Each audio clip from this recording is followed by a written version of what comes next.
Hey, what's going on, team? It's Ricky with TechBot Solutions. I hope that you guys are all having an amazing weekend and, of course, a happy Father's Day. As many of you guys are already aware, the market is closed tomorrow in observance to what is it? Is it 19th day or I'm Juneteenth, something like that. Market's closed. I still thought that we would host this Sunday stock talk. I would break down a couple of stocks that you guys might see value in. And I wanted to share a couple of ideas that we've been kind of brainstorming with my Learn Plan Profit group. So there's a couple stocks that I wanted to start off by sharing. If you guys have a stock that you guys would like me to break down, all you literally have to do is in the live chat, just make sure you send the ticker symbol and I can break it down here for you. So I'm going to start sharing my screen so you guys can see exactly what it is that I'm looking at. TTKQ ended the week, the day Friday in the green, the overall week in the red. It was one of the worst weeks for the S&P 500 since March of 2020. I thought it was quite interesting to see the volatility that we experienced. With that being said, also crypto took an absolute dive, and I saw Ethereum hit $800 per coin. I saw Bitcoin hit $17,000 per coin. Now they're back at 20,000 if I'm not mistaken, but or Bitcoin is. But it's been crazy. It's been a very uncertain time, and I just thought that what better time to prepare. There's this quote that I thought we can kind of just really lift us, or kind of like just shed some light at the end of the tunnel. And it's this quote that says, like, I would rather be prepared for an opportunity and not have one than to have an opportunity and not be prepared. I think that's a great mindset to have as of right now. What do you lose by taking time and preparing for the market to recover while there is a lot of deals around us, right?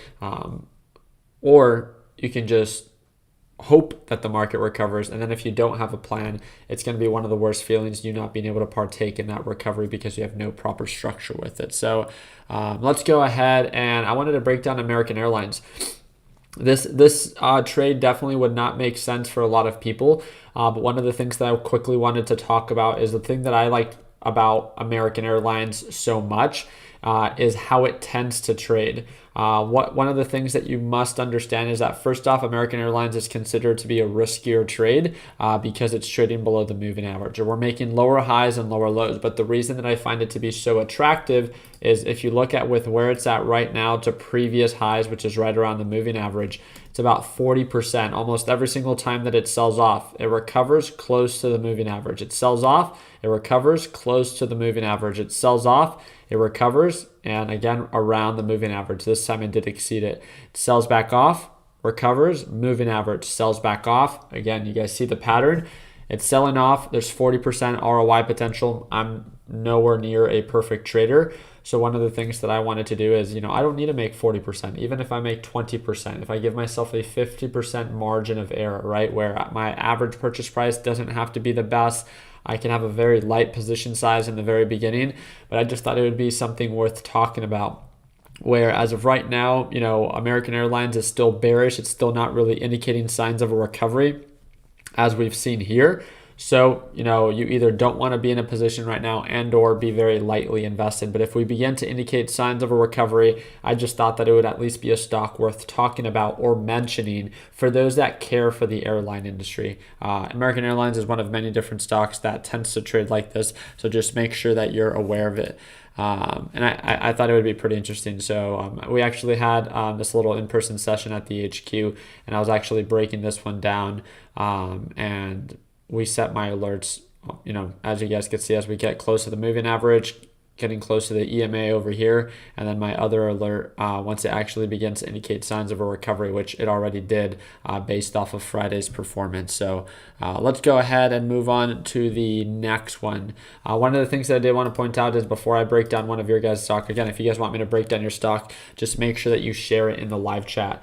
But one of the things that I quickly wanted to talk about is oil. Oil did end up pulling back just a little bit. The reason that I'm bringing this up is that oil has been super bearish. It's not that it has to continue to rally, but there's still no solution for our supply issue here in the United States. So would it be a surprise if oil continues to rise? No, right? So with that being said, United States Oil Fund, again, it's been super bullish this year, one of its best performing years. And it goes down the list. I mean, there's WTI as well, right? A very significant pullback. The reason I'm talking about this is because it tends to be super, super bullish. It's not that it has to recover, but at least it's a conversation worth having. Based off previous highs, United States Oil Fund offers about 10% ROI. I would still wait for indication of a recovery. I would set your alert for, indication of, either it established a support or it's beginning to indicate signs of a recovery. So we can go ahead and follow up with that and see where it ends up playing out. But alrighty, let's see. What's going on, Umar? What's up? Thank you guys again for taking time out of your Sunday and joining me. I really do appreciate it. So, and happy Father's Day to all the father and father figures out there. So thank you for everything that you guys do. Let's go ahead and break down. We'll break down PG and then we'll break down Ford. So I did see Ford. Procter and Gamble. We can see Procter has recently pulled on back to lows of 130. I find this to be quite interesting. I mean, it's been selling off since the beginning of the year. It did have a nice recovery during the middle of the year. So yes, I do agree with you. I mean, the RSI, we can see it very, very clearly. It's very oversold. So I'm going to keep this one super simple and we're just going to set an alert, right? We'll set an alert. So if it actually begins to recover, then great. We can revisit this and see if it's something that we actually want to buy. If it continues to sell off, then guess what, right? If you're part of my Learn Plan Profit group, you guys know exactly what I say. If something is selling off, let it bleed. The cheaper it gets, the better it is for people like you and I. Again, there's no reason that we need to predict the future. Just again, our job is to prepare for it. So is the market open tomorrow? To my understanding, the market is not open tomorrow. So please make sure that you're aware of that. So market is closed tomorrow. Yep. All right, let's go ahead and break down the next one. So the other one that was asked to be broken down was Ford. Again, if you want me to break down your stock, make sure you share it in the live chat. Ford has been on a consistent descending pattern. So I have a very simple way in breaking this down. One of the things that I love to remind our beginner traders is, I like to keep my trading super simple. I feel like people really overcomplicate it.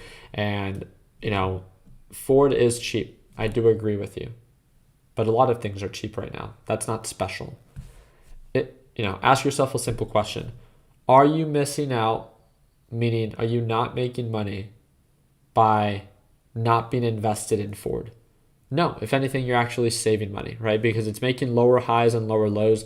It's aggressively selling off. There's no indication of a support level and or that this thing is actually beginning to make people money. It's been selling off since the beginning of the year and nothing has changed. It continues to get rejected by this EMA line with the lower highs and lower lows. So you guys can see, I already have my alert set here. I would love to buy the dip on Ford, but I would love to buy the dip on Ford when it makes sense. Not when I want to, not because it's cheap, but when it's actually beginning to make people money, right? There's huge upside potential from where we're at right now to previous highs, 128%.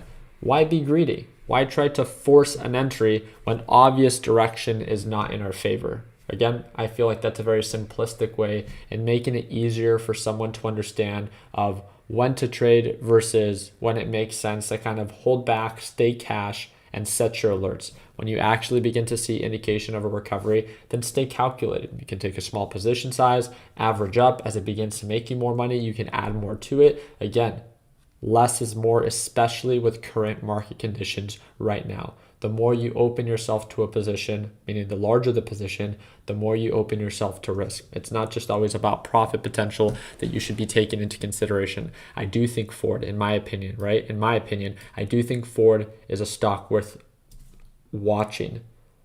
As of right now, based off of current performance, I do not think Ford is a stock worth buying to make money right now. If your intention is long-term, then I can see that. But if your intention is to make money right now, then it just does not make sense. Alrighty, so we got Ed Ventures with ticker symbol AMZN. Yeah, Amazon is one that I'm personally invested in. I was going to film an individual video about Amazon and why it's a stock that I'm so heavily invested in. I can make that video if you guys would like to. Just make sure you drop a thumbs up on this video. But I love Amazon. I think it's one of the biggest monopolies in today's marketplace. I think it's absolutely killing the market. I think it's in a good way. And I think there's huge ROI potential in one of the most valuable companies that's publicly traded. If we look at based off of previous highs and current price point, imagine being able to make nearly 80% ROI in one of the most valuable companies if it simply makes a recovery, meaning that it doesn't exceed its previous growth from when it peaked, and that was at the end of last year. But let's be honest, I mean, Amazon, although it's a big company, we expect it to get bigger, more dominant, right? At least it's been doing that year over year. And with that being said, in my opinion, I think Amazon is a stock worth looking into. This isn't a stock that I would try to make money with right now. I view it as a long-term play. I view it as something that, when asking myself the question as, I had Remy, and, I have a daughter now, right? So it's like, what stocks can I invest in right now that can benefit her and her future? And in my opinion, Amazon was one of those stocks. And I'm very excited, right? Because regardless if it ends up exceeding previous highs, going up to $250, $300, $500 a share, I know that I'm comfortable with the light position size that I've purchased as of now. And I'm excited to buy more. I'm excited to buy more when it makes sense. I'm not here to buy at the lowest price point. I will never do that because I'm not perfect, right? I never know what the lowest price point is. It's very easy to look back and be like, hey, I should have bought more then. Yeah, that's easy. Everyone will say that. But it's not about being perfect. It's just about being calculated. Where does it make sense to buy, and how much of it do I want to buy to be able to tolerate not just the best case scenario, but the worst case scenario? I think that's a good way to, at least to stay level-headed with current market conditions. So we have LCID, which is Lucid Motors. I'm not the biggest fan of Lucid Motors, but let's go ahead and break it down. The reason I'm not the biggest fan is I think Lucid Motors, just like NIO and just like Nikola, they're hyped up EV companies. Yes, I have heard better things about Lucid. I have heard better things about Rivian than I've heard about Nikola. But with that being said, when I see other companies such as Lucid piggybacking off of the hype of Tesla, then, I see no real reason to invest in Lucid if all it's trying to do is be like Tesla. I still think that when it comes down to demand levels, order quantities, revenue, profit, Lucid, NIO, Rivian, Nikola are 5 to 10 years behind. It's just, Tesla is on track to produce the most vehicles of the Model Y and sell the most vehicles in one quarter than any other automaker. That's huge. There's no way that Lucid or any of these other companies can stay that consistent. And I think it just, I'm excited to see how these EV companies begin to or try to disrupt this market. But I think what would be most interesting or most unique is when they actually begin to do their own thing and not just copy what Tesla is doing, right? When someone is copying someone else, at the end of the day, like, why would you try to invest in them when you can just invest in the original? Do you get what I mean? I do see what you potentially see right here with Lucid. It's beginning to show signs of a support. And we can set an alert. Just because I don't want to invest in something long-term doesn't mean that you can't. I know that there's huge profit to be made even in the short term with a lot of these hyped up stocks.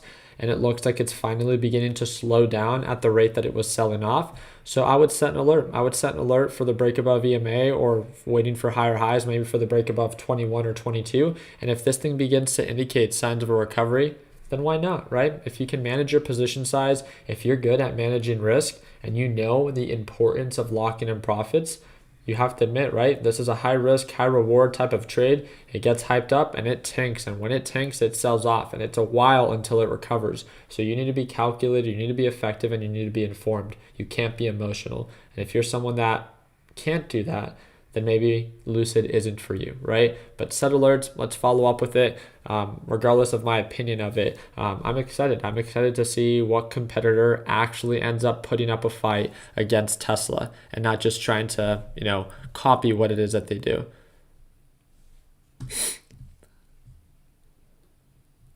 All right. Yeah.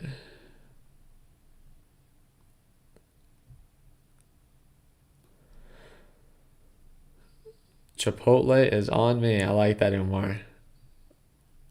All right, so we got IMP.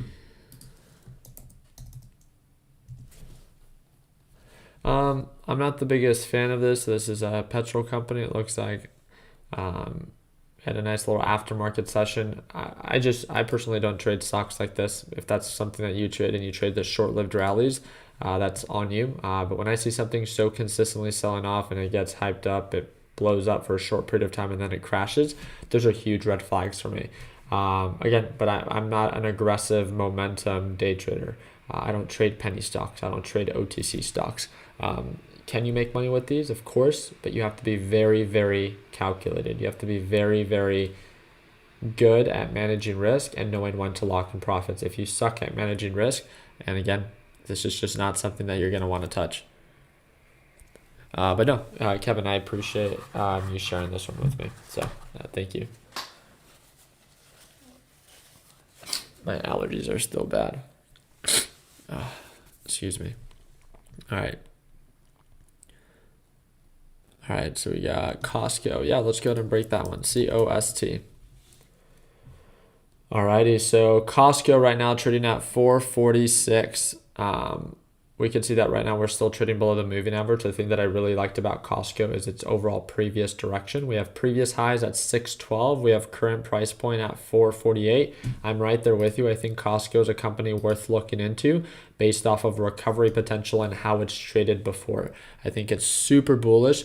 And with that being said, I think it's something, again, just worth following up with. Do I think it's the best stock to buy right now to try to make money right now? No. Well, it's been selling off, and every time that it tries to recover, it gets rejected. And that's just kind of the market that we're in.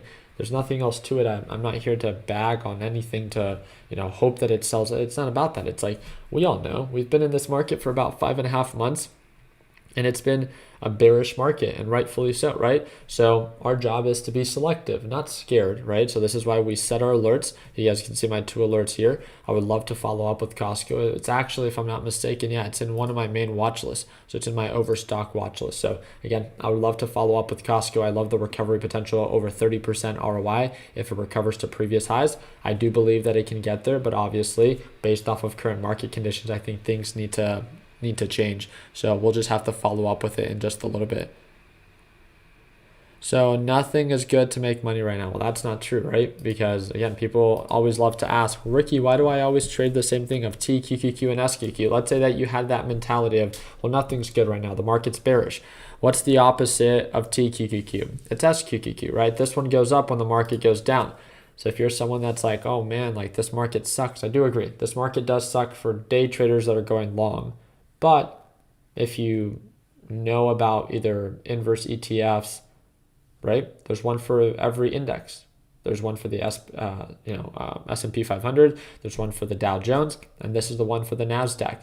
You can see that this thing is indicating signs of an uptrend as the market drops, and vice versa, right? Then it pulls on back, and then it begins to recover. So there's always a way to make money. It's just, are you informed enough to understand which outlets that provides, right? So again, something to look into. So let's go ahead and break down TQQQ. So I would be very careful, and I'm telling you this as I'm someone that's invested in TQQQ. It looks like we are finally beginning to show signs of a support right above $20 a share. Again, we have right now the moving average resistance right around $24 to $25. On the 1 hour time frame, it's a little bit higher, right around $28. As of last week, we did break above it. We were trading sideways for almost a week, right? Up into that CPI data report, and then the market just absolutely tanked. So I feel like now we're just going to try to make our way back up. But again, it's very early to say. So there's no indication of a recovery. There's no indication of why you should be super heavily invested in TQQQ. And I'm telling you this as someone that's in TQQQ. Save your money. Stay patient. Set your alert. If we actually begin to recover, then again, you can add more to it, right? And then lock in profits at overbought levels. But there's just no reason to do so if it's still in the very early stages of beginning to, establish those signs of a support. So let me go ahead. Actually, Rise, I just broke down Ford. So you might want to rewind this video once it uploads. And I broke down Ford. I said a couple good things about it. So something I'm excited to follow up with. Here we go. We got Ray, and Ray is the only one that actually has posted this in the ticker call out format. So Ray, I appreciate you for taking time and actually breaking down your trade. So let's look at this on the day chart. I want to look at the overall direction. So JNUG, very, very bullish. Very, very bearish. If I'm not mistaken, it's actually the inverse ETF is JDST, right?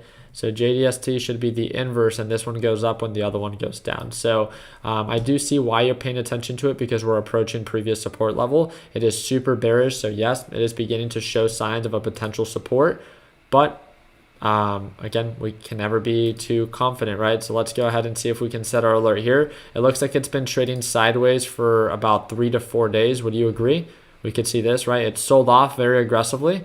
It began to trade sideways, and now it's trying to show signs of a support level. This is kind of like TTKQ as of right now, right? It's beginning to test for support, but that doesn't mean that it has to recover. It could still sell off, right? The cheap can always get cheaper. So this is why you set your alert. If it begins to break above, if it begins to indicate signs of an uptrend, then that's when you can make the informed decision of like, hey, I'm going to take a light position, and then I can add more to it. But one thing that you have to understand is that JNUG has been more bearish than it has been bullish. So overall direction is not in your favor, very similar to TQQQ. You either have to be very good at locking in profits or very good at risk management. If you're not good at either, then I don't know if I would recommend JNUG to be something that you personally trade. Let's go ahead and break down one or two more. Again, if you guys want me to break down your stock, just please make sure you share it in the live chat. What's going on, Johnny Munoz? What's going on, man? Happy Father's Day. All right, let's see what we have here. So, of course, Ray. All right, so we got going through here pretty quick. All right, I like that one. Let's go ahead and break down CCL. So this is Carnival Cruise Line. Carnival Cruise Line overall very, very bearish, right? If we look at this on the day chart, the thing that I find quite interesting is we are almost approaching previous levels during COVID. At this point, it's like, and it's either going to make it or it's going to file for Chapter 11 bankruptcy. I mean, Carnival Cruise Line and almost every other cruise line is so in the red, it's insane. I view them to be so cheap that it's almost like entertaining of like, hey, how much more can they sell off? There's huge recovery potential. I'm not even talking about overall highs. I'm just talking about back to the moving average. That's where it tends to get rejected at. When it sells off, it recovers, sells off, it recovers, sells off, it recovers. It's this green line that we call the moving average.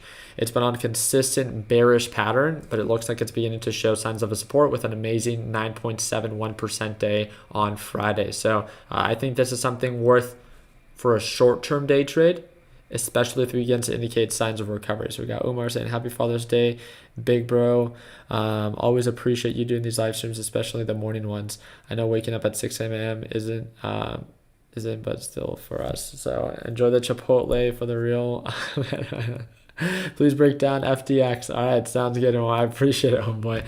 You still have to visit us at the HQ, and then we can go and grab some, what's it called, some Chipotle. So would be happy to break that one down. And I think we said that I was going to break down Hertz. So let's go ahead and break down FDX. So this is FedEx Corp.